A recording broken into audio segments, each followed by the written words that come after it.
स्वागत है दोस्तों आप सभी का। आज की क्लास फास्ट रिवीजन की क्लास होने जा रही है, जिसमें हम हिंदी साहित्य के सबसे महत्वपूर्ण जितनी भी रचनाएं, जितनी भी पॉइंट्स हैं, उनको कवर करने जा रहे हैं। तो आप सभी की डिमांड है कि सर लंबी क्लास लाएं, थोड़ी बड़ी क्लास लाएं, तो आज बड़ी क्लास ला रहे हैं। धैर्य के साथ अंत तक जुड़े रहिए और पूरा का पूरा इस क्लास में रिवीजन होगा।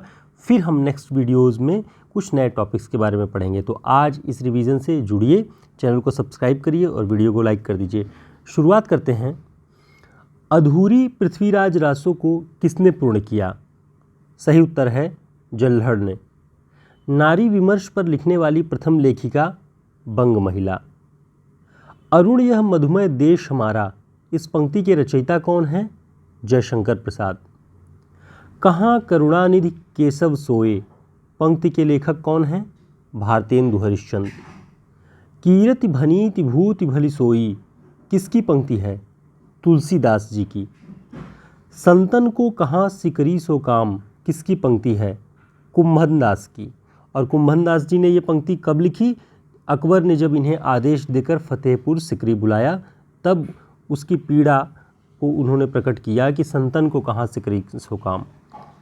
मोहिका हंसेस की कोह रही, किसने कहा? जायसी ने शेर शाह से कहा।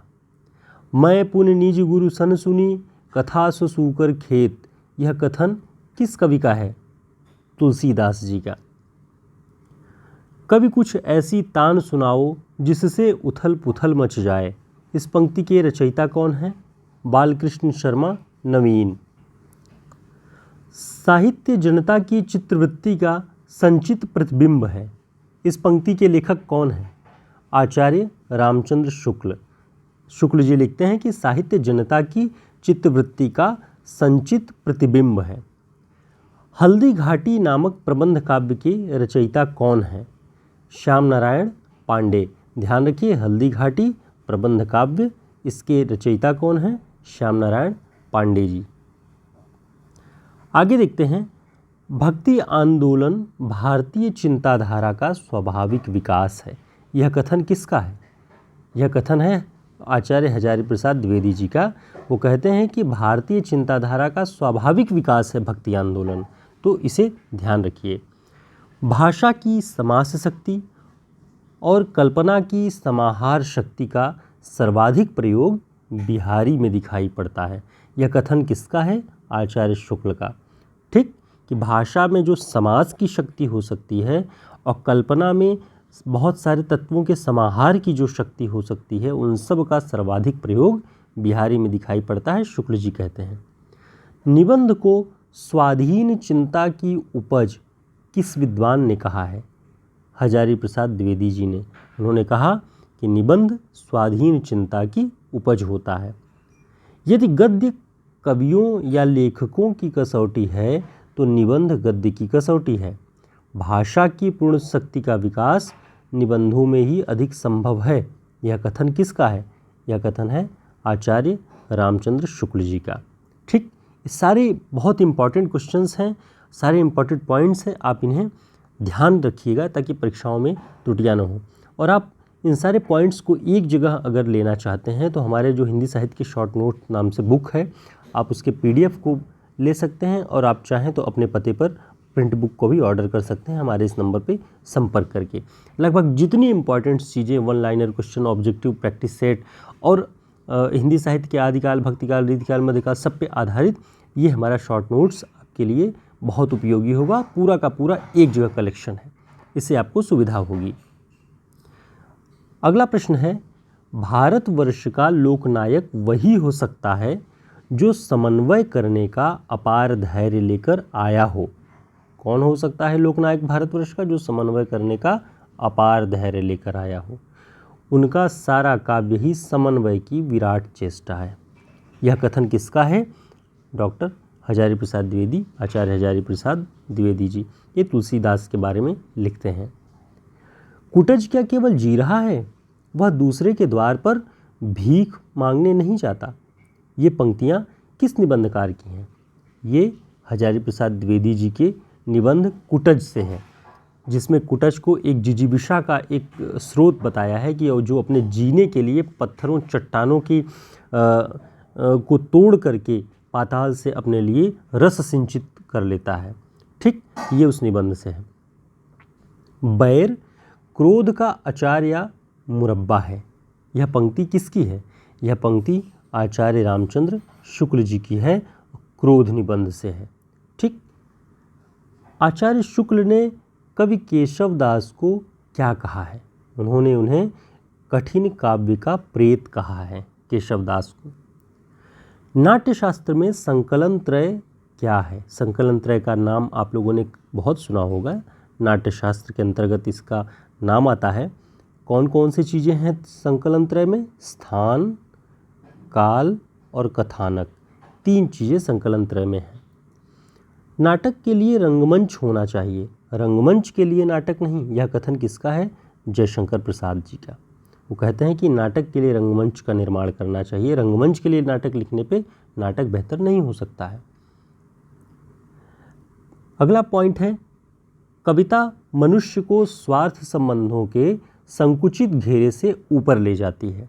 यह कथन किसका है? यह कथन आचार्य रामचंद्र शुक्ल जी का है। कहानी के प्रमुख तत्व, कहानी के प्रमुख तत्व क्या क्या होते हैं? ध्यान रखिए, कथावस्तु, चरित्र चित्रण, कथोपकथन या संवाद, देश काल या वातावरण और उद्देश्य।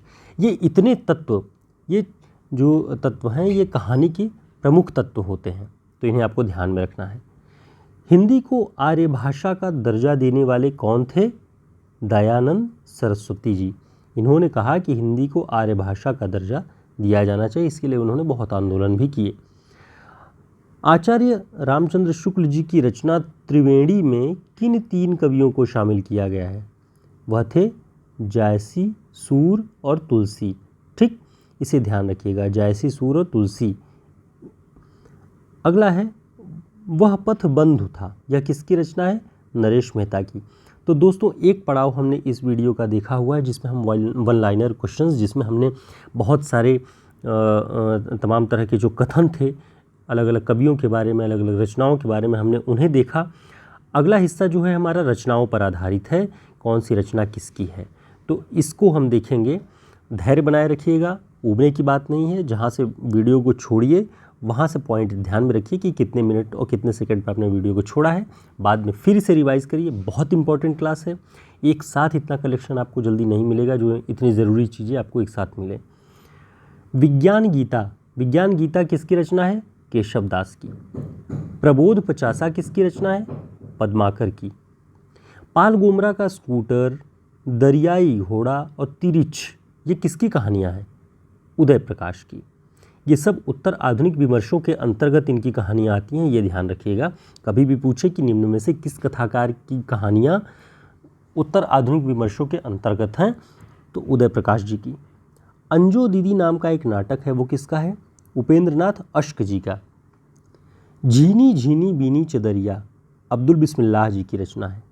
पैरों में पंख बांधकर, यात्रा साहित्य है, रामवृक्ष बेनीपुरी जी का।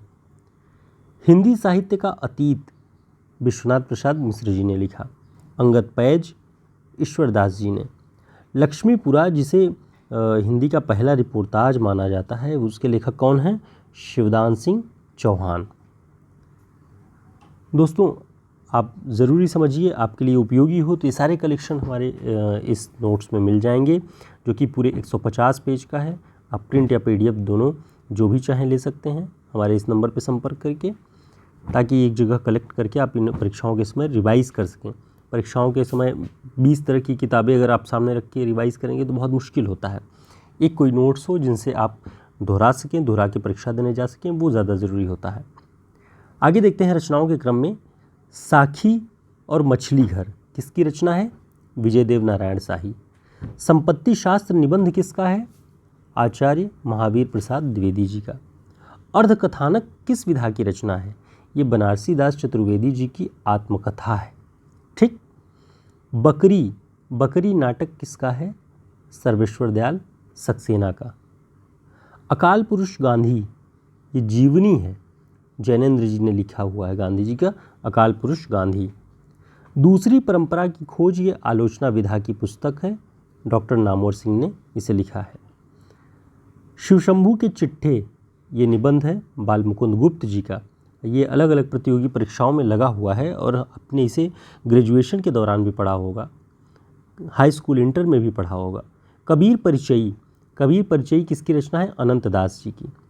हिंदी साहित्य की भूमिका आचार्य हजारी प्रसाद द्विवेदी जी की रचना है। लगातार तालमेल बनाए रहिए ताकि रिवाइज आप 15 मिनट, मैक्सिमम 15 से 18 मिनट के अंदर आपका पूरा ये रिवाइज हो जाएगा। कंटिन्यू आप इसे देखते रहिए, आपके लिए बहुत उपयोगी है। हिंदी साहित्य का आदिकाल आचार्य हजारी प्रसाद द्विवेदी। पृथ्वीराज रासो चंद्रबरदाई की रचना है और पृथ्वीराज विजय जयानक की। इन दोनों के बीच अंतर नाम में आप ध्यान रखिएगा और इनके रचनाकारों के। रासो, पृथ्वीराज रासो चंद्रबरदाई का, पृथ्वीराज विजय जयानक। राधा वल्लभ संप्रदाय के प्रवर्तक कौन थे? हित हरिवंश। कविकुल कल्पतरु किसकी रचना है? चिंतामणि की। कविकुल कंठाभरण किसकी रचना है?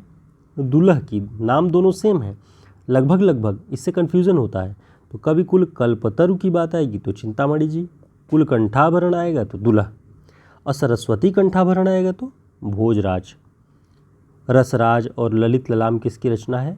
मतिराम की। अंधेरे बंद कमरे में ये उपन्यास विधा की रचना है, किसकी है? मोहन राकेश की। और अंधेरे में कविता है मुक्तिबोध की, और एक अंधेरे में कहानी है निर्मल वर्मा की। ठीक, इसे ध्यान रखिएगा। अंधेरे में कविता मुक्तिबोध की। जिंदगी नामा और सूरजमुखी अंधेरे के कृष्णा सोबती। सूरज का सातवां घोड़ा धर्मवीर भारती। ये सारी रचनाएं हिंदी साहित्य की बहुत बड़े मानकों पर लगभग हर जगह इनका जिक्र होता है। इनका परिचय आपको देना पड़ता है या आपसे पूछ लिया जाता है कि फला पुस्तक आपने पढ़ी है कि नहीं, इसलिए आपको इन्हें ध्यान रखना बहुत ज़रूरी है। कविता बादल को घिरते देखा है, बहुत ज़रूरी कविता है और ये असिस्टेंट प्रोफेसर परीक्षाओं में और यूजीसी नेट की परीक्षाओं में इसे आप देखेंगे कि ये लगी हुई है। बादल को घिरते देखा है और बादल राग, दोनों कविताएं, इनके लेखकों के नाम आप ध्यान रखिएगा। बादल राग निराला जी की है। अपनी धरती अपने लोग, ये रामविलास शर्मा जी की आत्मकथा है संभवतः। संसद से सड़क तक धूमिल की कविता संग्रह है। आत्मनिरीक्षण किसकी आत्मकथा है? सेठ गोविंद दास। परिव्राजक की कथा शांतिप्रिय द्विवेदी जी ने लिखा है। तरुण के स्वप्न नेताजी सुभाष चंद्र बोस। तिरस्कृत और संतृप्त सूरजपाल चौहान जी की है। दलित विमर्श की रचनाएं हैं। मुर्दहिया और मणिकर्णिका तुलसीराम जी की बहुत प्रसिद्ध रचनाएं। एक दौर में ये 2014-15 के बाद बहुत तेज़ी से इन रचनाओं की, इन दोनों पुस्तकों की जिक्र हर जगह सुनाई देता है, तो इन्हें ध्यान रखिएगा। मुर्दहिया और मणिकर्णिका तुलसीराम। हिंदी की पहली दलित आत्मकथा अपने अपने पिंजरे। अपनी खबर किसकी आत्मकथा है? पांडे बेचन शर्मा उग्र की। मेरी जीवन यात्रा राहुल सांकृत्यायन जी की पुस्तक है। क्या भूलूं क्या याद करूं, ये हरिवंश राय बच्चन जी के आत्मकथाओं का पूरे नाम है, चारों के नाम है, आप ध्यान रखिए। क्या भूलूं क्या याद करूं, नीड़ का निर्माण फिर, बसेरे से दूर, दष्ट द्वार से सोपान तक, हरिवंश राय बच्चन जी। मेरा जीवन प्रवाह वियोगी हर की रचना है। झोपड़ी से राजभवन माता प्रसाद की। अपनी धरती अपने लोग 3 भागों में रामविलास शर्मा जी ने लिखा है, अभी हमने ऊपर जिक्र किया। सिंहावलोकन 3 भागों में, ये यशपाल जी की आत्मकथा। मुड़मुड़ के देखता हूँ राजेंद्र यादव की आत्मकथा। गालिब छूटी शराब रविंद्र कालिया की आत्मकथा। रसीदी टिकट अमृता प्रीतम। कस्तूरी कुंडल बसे मैत्रेयी पुष्पा। ये सब आत्मकथा विधा की रचनाएं हैं। कुछ कही कुछ अनकही शीला झुंझुनवाला। चेहरे अनेक उपेंद्रनाथ अश्क। ये सारी चीज़ें आपको हमारे इस पुस्तक में पूरा कलेक्टिव रूप से मिल जाएंगी। जब भी आप एक बैठकी में बैठेंगे तो इसको रिवाइज कर सकते हैं। इसके अलावा देखते हैं एक पीली शाम शमशेर बहादुर सिंह। पीली छतरी वाली लड़की उदय प्रकाश। पीली आंधी उपन्यास प्रभा खेतान। काली आंधी उपन्यास कमलेश्वर। व्योमकेश दरवेश हजारी प्रसाद द्विवेदी जी की जीवनी किसने लिखी है? विश्वनाथ त्रिपाठी ने, ध्यान रखिएगा, व्योमकेश दरवेश नाम से। आधा गांव उपन्यास राही मासूम रजा। आपका बंटी उपन्यास मन्नू भंडारी।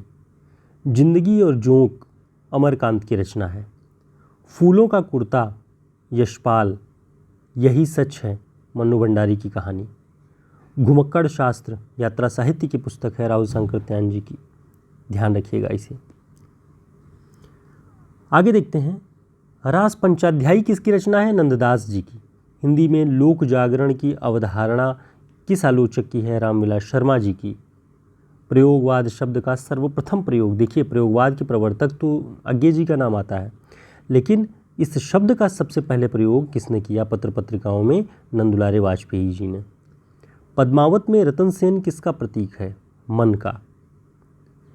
उसने कहा था कहानी किसकी है? चंद्रधर शर्मा गुलेरी का। लहरों के राजहंस नाटक किसका है? मोहन राकेश का। तोड़ने ही होंगे मठ और गढ़ सब किसकी पंक्ति है? मुक्तिबोध की। संस्कृति के 4 अध्याय पुस्तक किसकी है? रामधारी सिंह दिनकर की। गद्य जीवन संग्राम की भाषा है, ये कौन कहता है? निराला जी कहते हैं। नाटक जारी है किस विधा की रचना है? नाटक जारी है कविता है लीलाधर जगुड़ी की। काव्य निर्णय किसकी रचना है? भिखारी दास। सुमित्रानंदन पंत नामक ग्रंथ के लेखक कौन हैं? डॉक्टर नगेंद्र। धर्मयुग पत्रिका के संपादक कौन हैं? धर्मवीर भारती। रोमांच किस प्रकार का अनुभाव है? सात्विक। चूलिका किस भाषा का भेद है? प्राकृत भाषा का। इंदु पत्रिका जयशंकर प्रसाद द्वारा संपादित पत्रिका। निषाद बांसुरी किस विधा की रचना है? ललित निबंध है। कल्चर एंड अनार्की किसकी रचना है? मैथ्यू आर्नल्ड की। सुजान कुमार किस सूफी प्रेमाख्यानक का नायक है? इंद्रावती, जिसके रचनाकार हैं नूर मोहम्मद।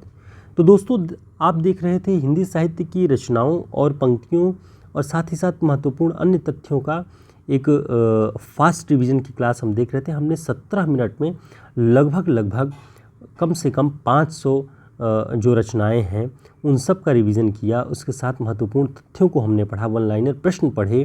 तो ये क्लास आपके लिए सेव करके रखी जाने योग्य है। आप इसे सेव कर लीजिए या हमसे इसके नोट्स लेकर के आप उसे रिवाइज़ कर सकते हैं। परीक्षाओं में जाने से पहले आपके लिए ये बहुत उपयोगी होगी।